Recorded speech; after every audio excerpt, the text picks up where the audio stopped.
The United States of America, CGDN, however, remains in place as an albatross around Zimbabwe.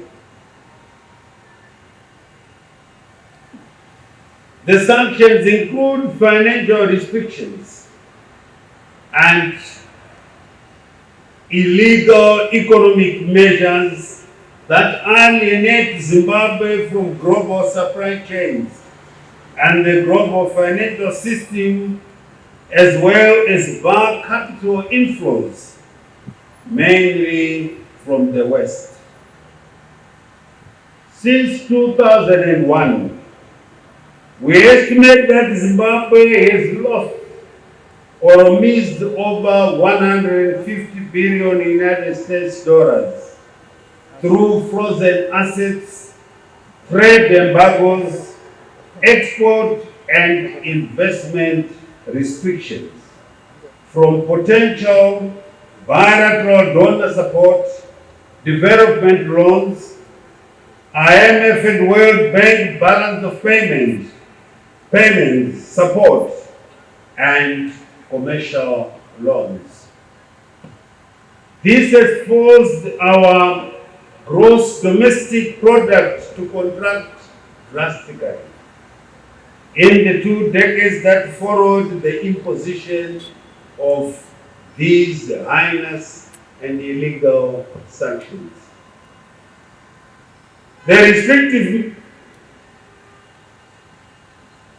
The illegal sanctions are also a direct attack on Zimbabwe's currency, which is our sovereign currency of choice, and our motherland, Zimbabwe, remains subdued by the United States dollar.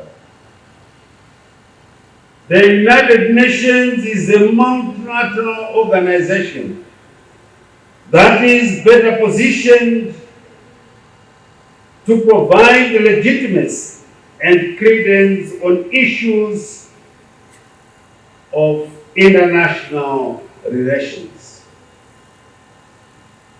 In 2021, the United Nations appointed Ms. Alena Dohan as a special rapporteur on the coercive unilateral sanctions on Zimbabwe.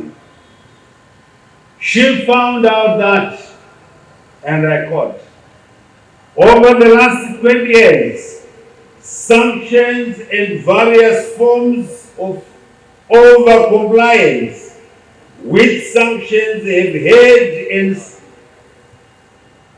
had a subtle ripple effect on the economy of Zimbabwe. Further, they have negatively impacted on the enjoyment of fundamental human rights, including access to food, health, safe drinking water and sanitation, education and employment, unquote.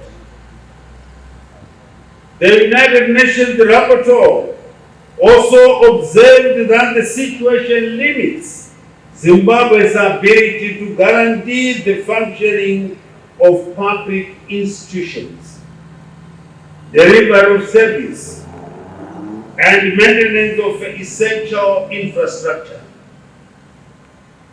To this end, this undermines the right to development of the Zimbabwean people and impedes the achievement of sustainable development goals. The sanctions, which have been repeatedly extended, do not correspond to the requirements of Article 4 of the International Covenant on Civil and Political Rights.